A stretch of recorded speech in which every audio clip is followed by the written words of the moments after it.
Bro.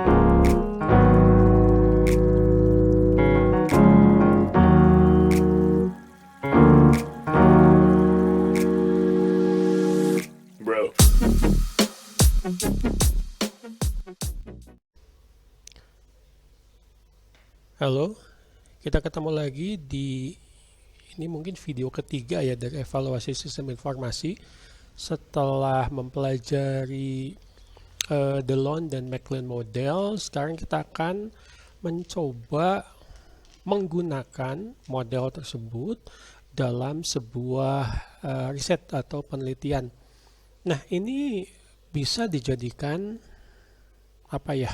ide mungkin ya untuk Anda mahasiswa tingkat akhir memanfaatkan Delon dan McLean model, salah satu model pengukuran kesuksesan penerapan sistem informasi yang cukup populer sebagai tugas akhir ya.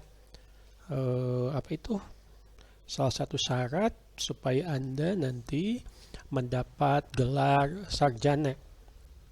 Baik, kita mulai. Secara umum, information system research atau penelitian di bidang sistem informasi ini bukan hanya evaluasi saja ya, tapi dimulai dari perancangan, analisis, implementasi sampai dengan implementasi dari sistem informasi. Nah, Delon dan McLean model kita akan pakai untuk mengevaluasi. Jadi kalau kita lihat apa sih yang disebut sebagai information system research itu? Ini adalah kegiatan ilmiah yang bertujuan untuk mempelajari bagaimana teknologi manusia dan organisasi itu berinteraksi ya. Jadi pemanfaatan teknologi bukan hanya menguntungkan untuk organisasi, tapi juga mempermudah pekerjaan manusia atau orang-orang yang terlibat memanfaatkan sistem informasi di organisasi tersebut.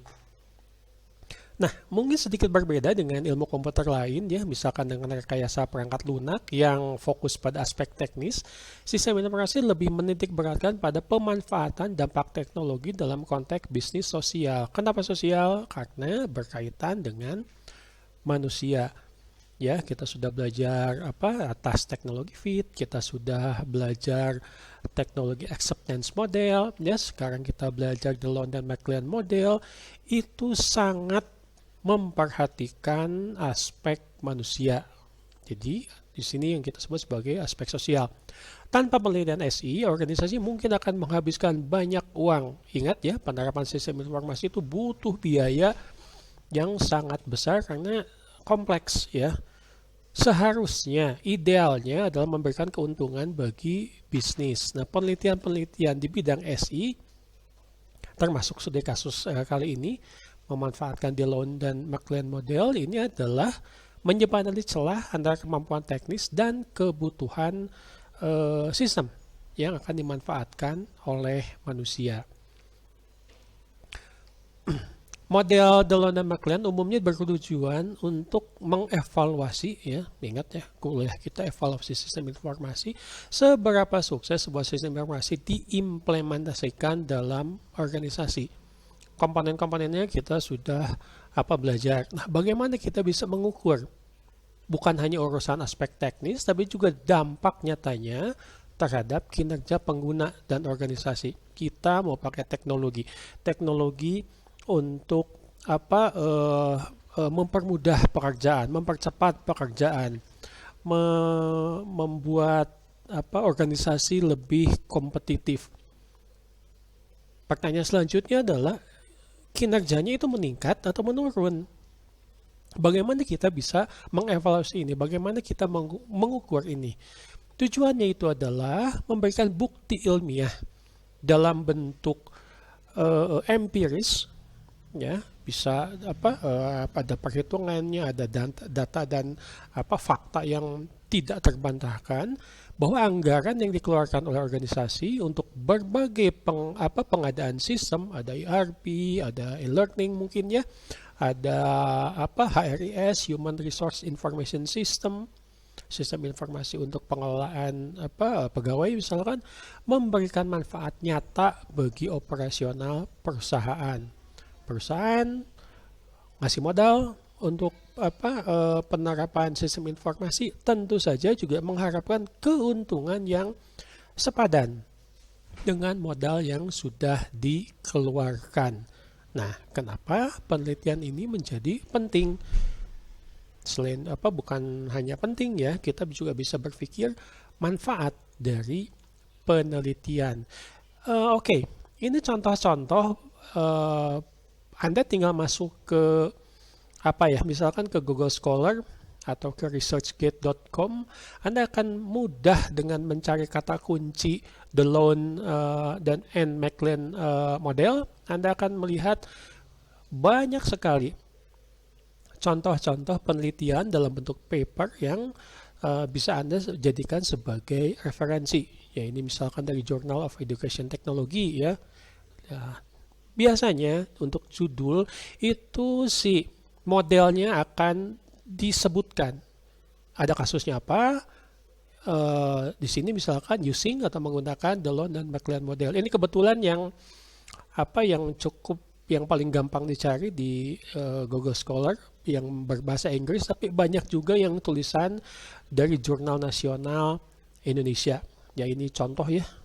Ini salah satu yang paling terbaru, mengevaluasi makan bergizi gratis ya, program pemerintah eranya Bapak Presiden Prabowo. Ini memanfaatkan juga Delon dan McLean model. Bagaimana sistem monitoringnya itu dievaluasi sehingga biaya yang dikeluarkan itu diharapkan mendapatkan keuntungan yang cukup signifikan. Satu, dari sini saya ingin memberikan gambaran kepada Anda. Model ini cukup populer, banyak digunakan dalam penelitian.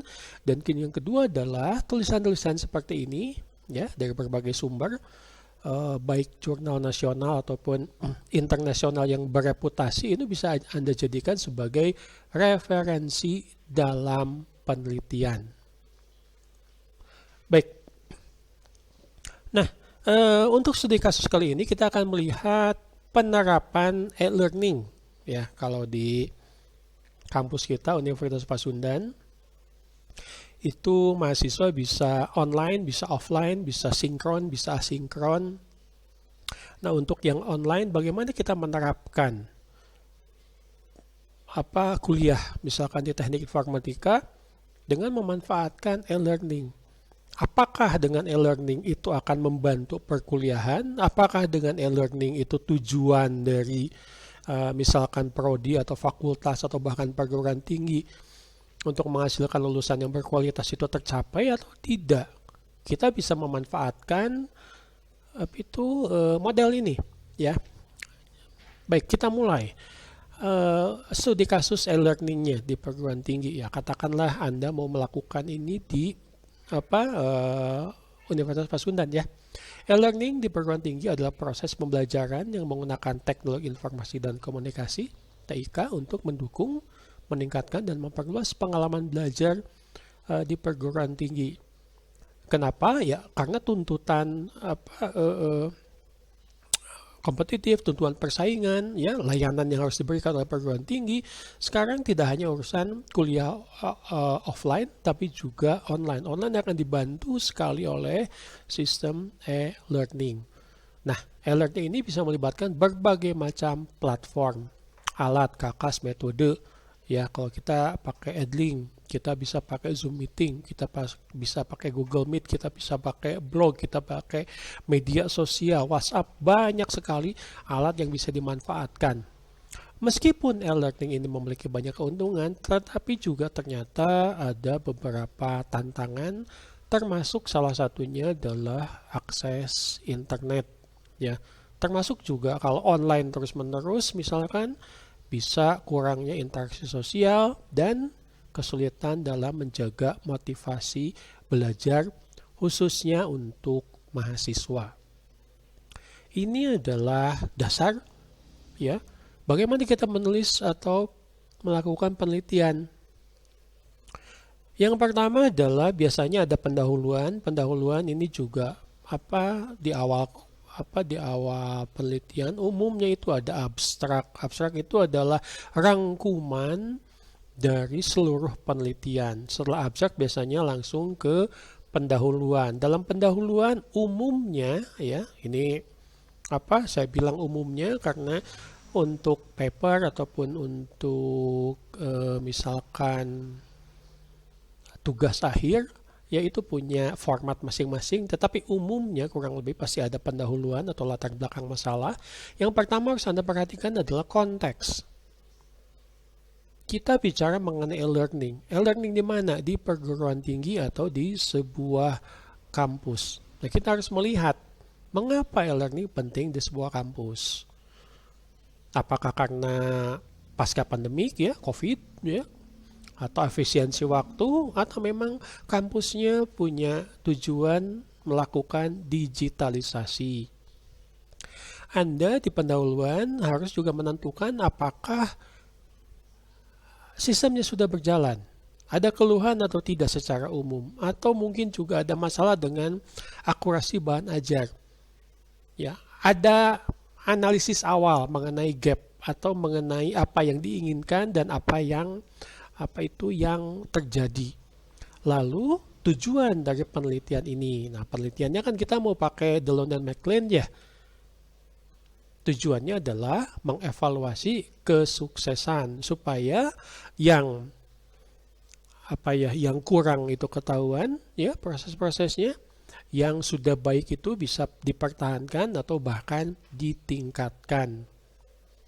Selanjutnya, ini sangat penting dalam setiap penelitian, tinjauan pustaka atau referensi yang bisa mendukung latar belakang keilmuan dari misalkan teori-teori, definisi atau mungkin studi kasus yang Anda gunakan.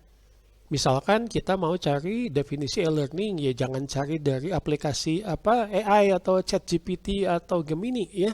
Tetap harus dari tinjauan pustaka seperti yang contoh yang sudah saya sampaikan. Karakteristik sistem informasi dalam pendidikan ya, konsep-konsep model Delon dan McLean ya. Anda bisa dengan mudahnya mendownload tulisan dari Delon dan McLean yang menyatakan misalkan revisi terhadap model yang mereka buat ya. Dari model awal tahun 90-an direvisi menjadi model yang terbaru sekitar tahun awal 2000-an.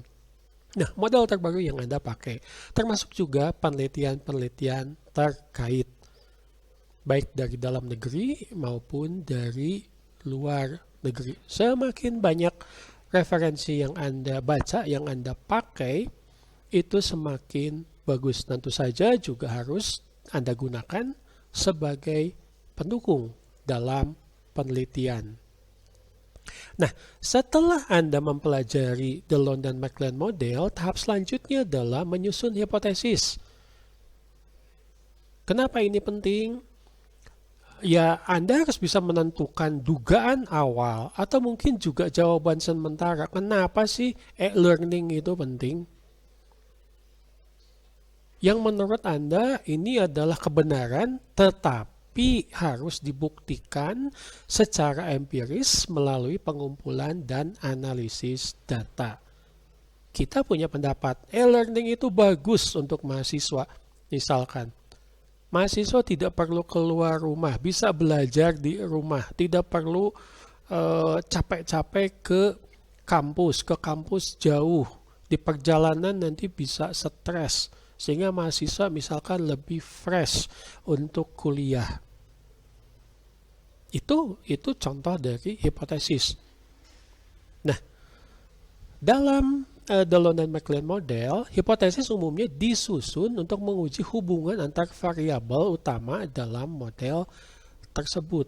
Nah, kalau kita bicara yang poin kedua, ini mirip sebetulnya dengan apa yang bisa kita gunakan di TAM, kita bisa gunakan di teknologi fit misalkan ya. Nah, selanjutnya kita akan melakukan setelah hipotesis itu adalah melakukan penelitian yang bersifat kuantitatif secara statistik berupa angka, nanti dihitung, nanti hasilnya yang empiris itu bisa untuk mendukung pengambilan keputusan apakah hipotesis antar variabel dalam model Delon dan McLean ini bagus atau tidak. Hipotesis ini sangat penting di awal.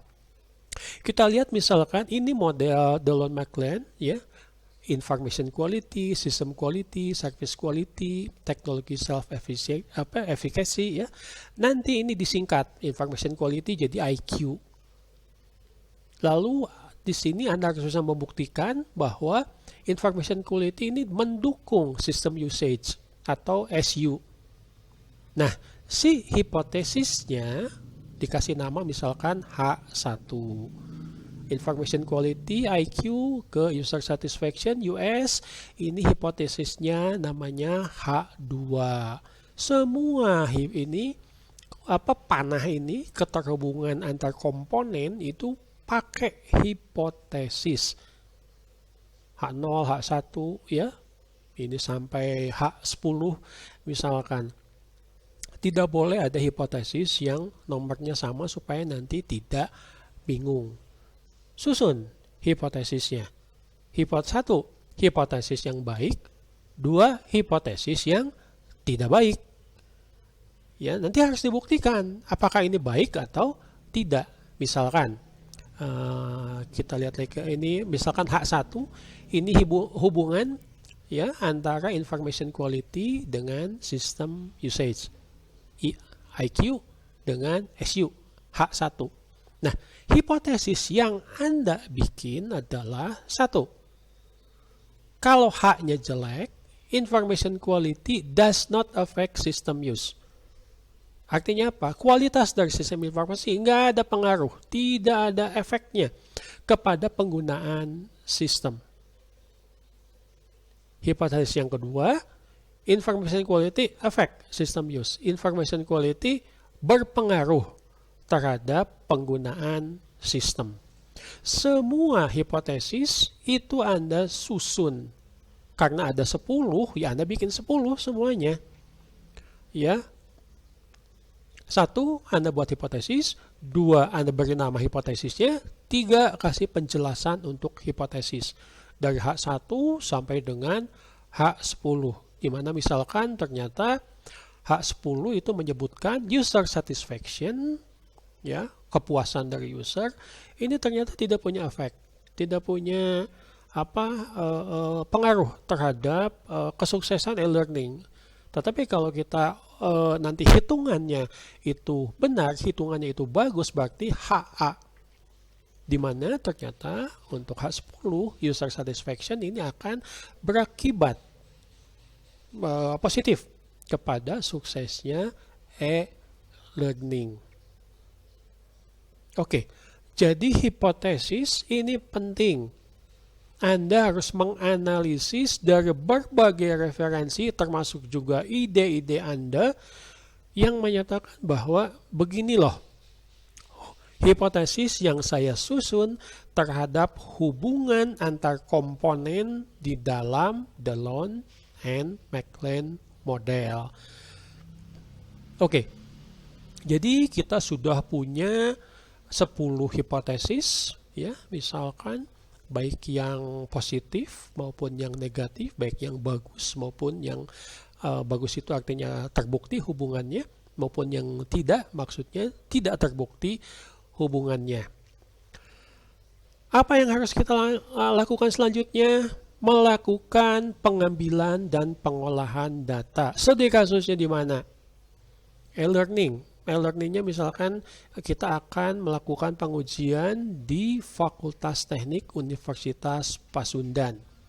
Lingkup untuk pemanfaatan sistem informasi itu sebaiknya tidak terlalu kecil, juga tidak terlalu besar. Kalau terlalu besar nanti waktunya terlalu lama, terlalu kecil nanti sampelnya itu tidak bisa dijadikan sebagai pegangan dalam kesuksesan penerapan sistem informasi. Yang pertama adalah populasi dan sampel. Misalkan jumlah mahasiswa di Fakultas Teknik ada berapa? Berapa sampel yang harus kita minta? yang harus kita kasih kuesioner. Nah, instrumennya misalkan kita menggunakan kuesioner. Kuesioner umumnya menggunakan skala Likert. Nilainya 1 sampai dengan 5. Mulai dari sangat setuju, ya setuju, terus ragu-ragu, tidak setuju, dan sangat tidak setuju. Ini masing-masing punya nilai. Ada apa? Buat kuesionernya, Anda nanti lakukan teknik analisis. Biasanya menggunakan Structural Equation Modeling, ada softwarenya SmartPLS, AMOS, ada SPSS, atau mungkin cukup hanya dengan menggunakan Microsoft Excel atau Google Sheet misalkan ya. Maksudnya apa? Untuk menguji hubungan antar variabel secara simultan. Tahapan pertama yang yang juga penting ya, selain Anda tadi sudah referensi, sudah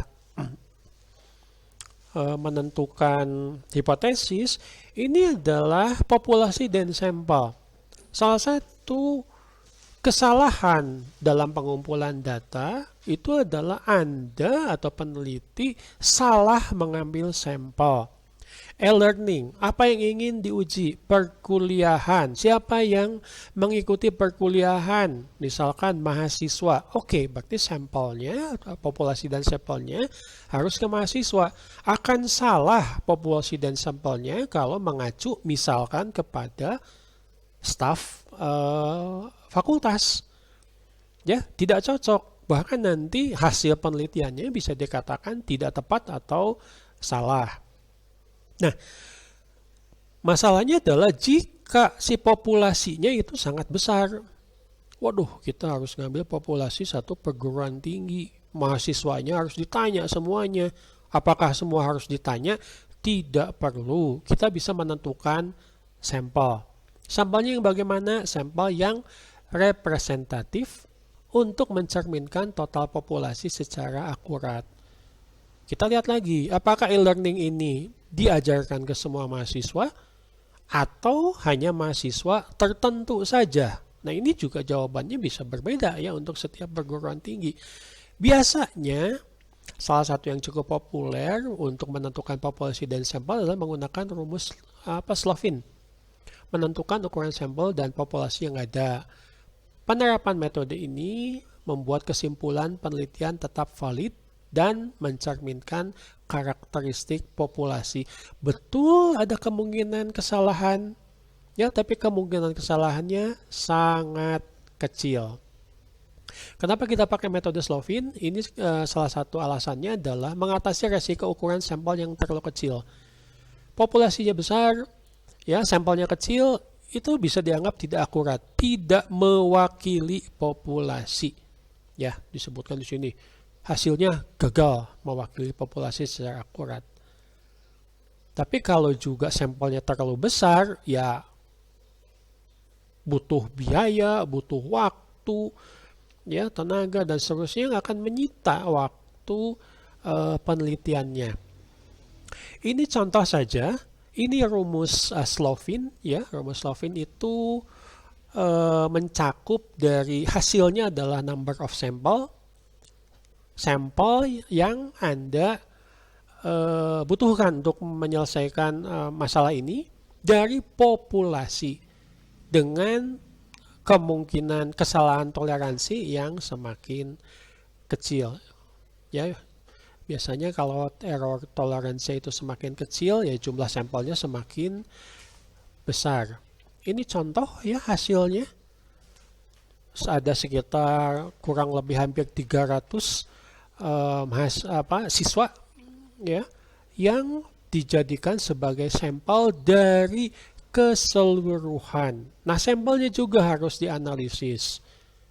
Contohnya di sini adalah age respondent berdasarkan umur. Bisa Anda menggunakannya berdasarkan semester, berdasarkan kelas. Ya, ini contohnya siswa. 1 umur, 2 berdasarkan kelas. Tapi jumlah dari sampelnya itu sama. Oke, diharapkan dengan menggunakan rumus Lovin ini, pengambilan data bisa akurat, ya, bisa mewakili jumlah populasi dari data yang akan dikumpulkan dan diolah. Sudah ketahuan jumlah sampel yang harus Anda tinggal bikin yang namanya kuesioner dengan skala Likert sesuai jumlahnya, sesuai dengan jumlah sampel yang sudah Anda tentukan, ya. Sebaiknya mungkin agak dilebihkan untuk mencegah kesalahan pengisian data, ya. Kita menggunakan skala Likert, ya, skala yang umum dipakai untuk mengukur sikap, pendapat, dan persepsi individu atau kelompok terkait fenomena yang sedang terjadi. Ya, jadi skala ini metode yang umum digunakan untuk mengukur tanggapan positif atau negatif terkait suatu pernyataan. Ingat, hipotesis yang tadi kita buat, ya, H1, H2 sampai dengan H10, itu ada yang positif, ada yang negatif. Nah, ini kenapa kita pakai skala Likert. Nah, pertanyaan-pertanyaannya berkaitan dengan tentu saja e-learning yang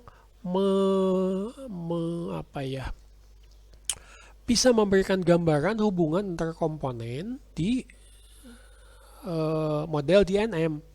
Ya, skala Likert ini ada 5, tadi kita sudah bahas, ya. SS ini sangat setuju, S ini setuju, sampai dengan misalkan di sini STS itu adalah sangat tidak setuju, ya.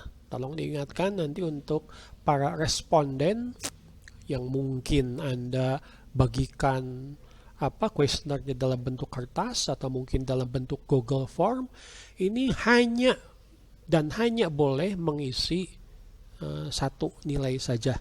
Ya, ini misalkan pertanyaan pertama dinilai sebagai tidak setuju, ya. Semua komponen, semua hipotesis ditanyakan kepada pengguna dan dikumpulkan jawabannya untuk dilakukan analisis, ya. Jadi analisis Anda bisa memanfaatkan berbagai fungsi yang sudah tersedia, misalkan ini di Excel. Ya, saya sangat sarankan sih pakai Excel atau pakai Google Sheet, ya, murah, tidak perlu menggunakan aplikasi yang cukup besar, ya. Banyak Anda contoh-contoh videonya di YouTube yang bisa membimbing Anda untuk menghitung skala Likert dari kuesioner yang Anda bagikan. Dari teknik analisis, kita melakukan pengolahan data. Pengolahan data biasanya menggunakan ukuran statistik yang namanya alpha Cronbach. Saya tidak akan berpanjang-panjang mengenai statistik, ya, pengantar saja.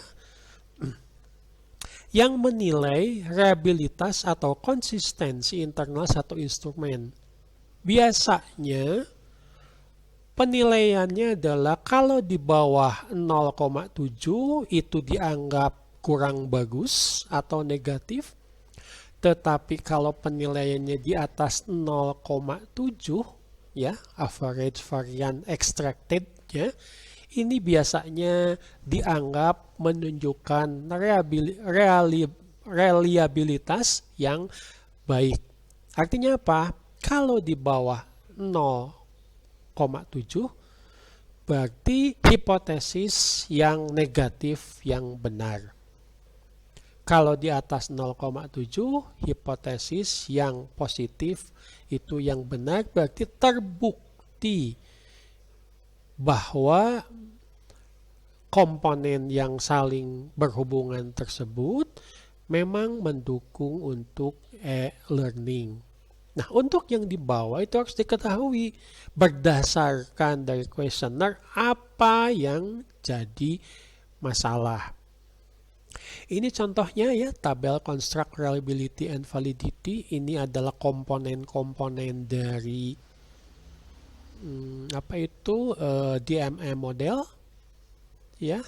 Misalkan IQ tadi ya, information quality, ada hitungannya Cronbach alpha yang mengacu kepada spreadsheet yang tadi kita sudah olah, ya. Dan dari sini bisa ketahuan average variance extracted-nya, nilainya di bawah atau di atas 0,7.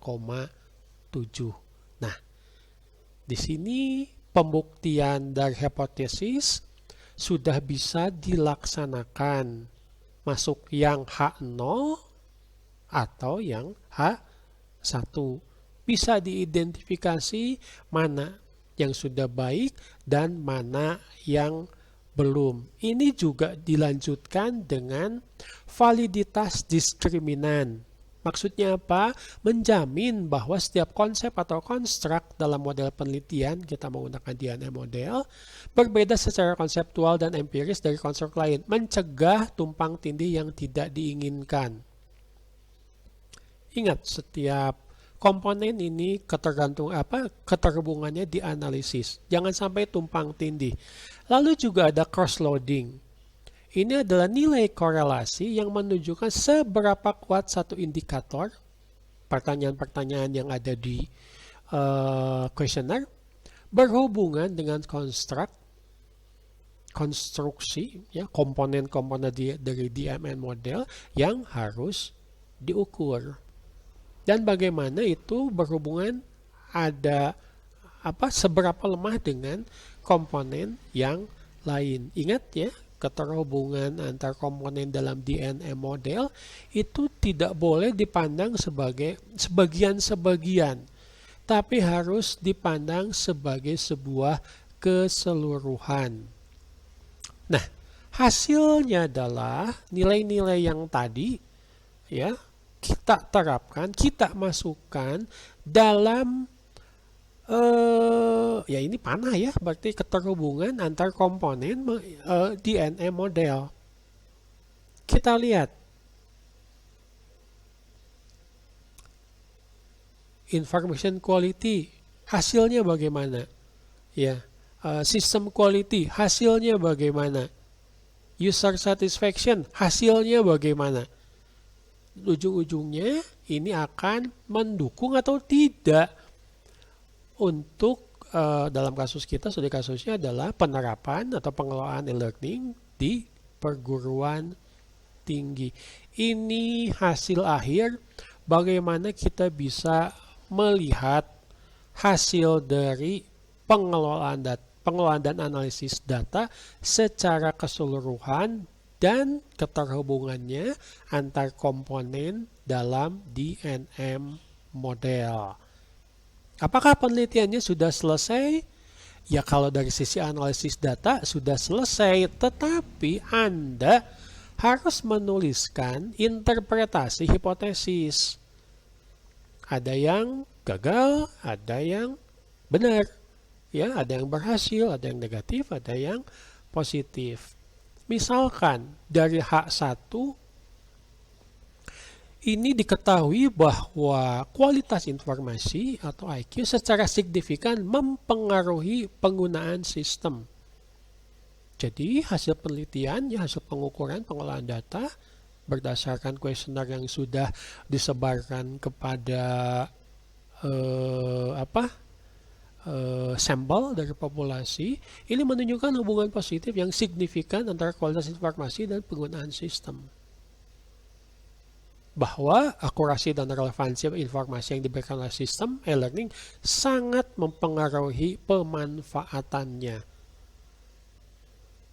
Hasilnya apa artinya? Positif, bagus. Kita lihat lagi dari perhitungan, misalkan tadi yang pengelolaan data menggunakan misalkan Cronbach alpha-nya. Pasti H1 ini nilainya di atas 0,7. H2, ternyata H2 ya, IQ tidak secara signifikan mempengaruhi US atau user satisfaction. Berarti informasi yang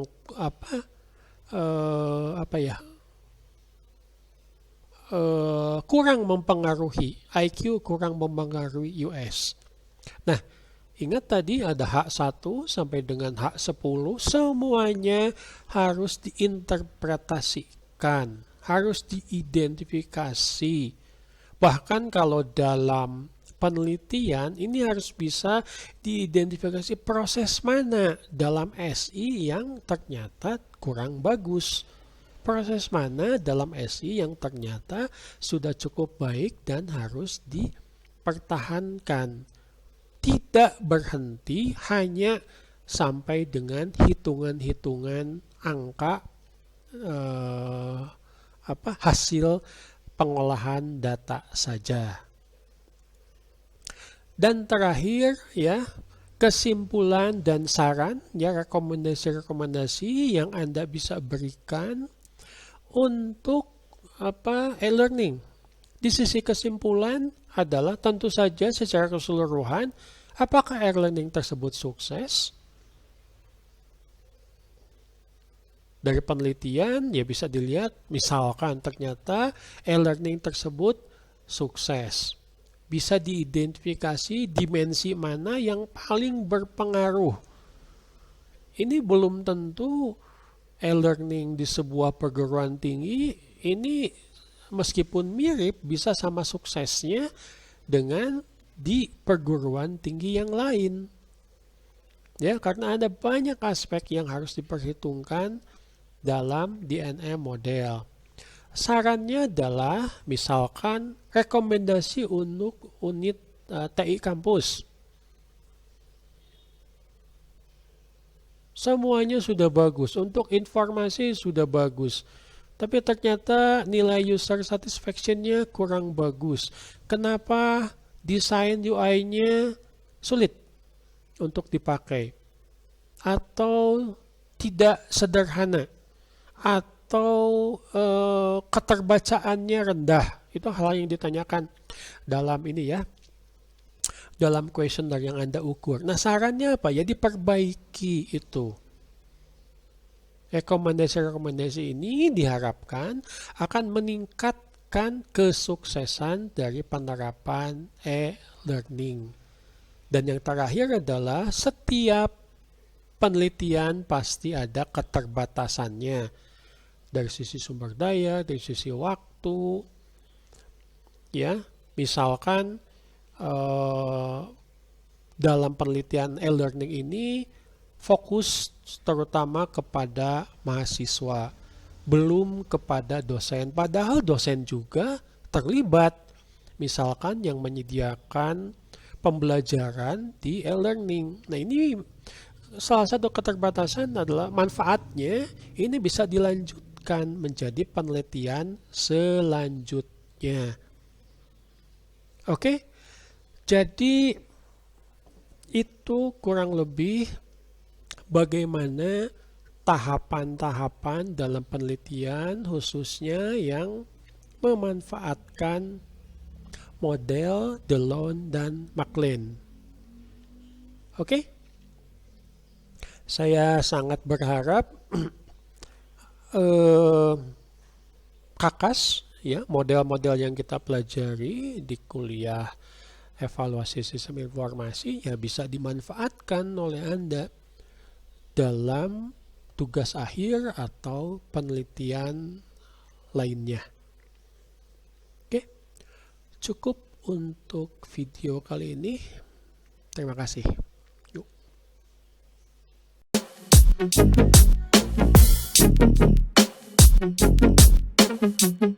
Be fucking real, man. Come on.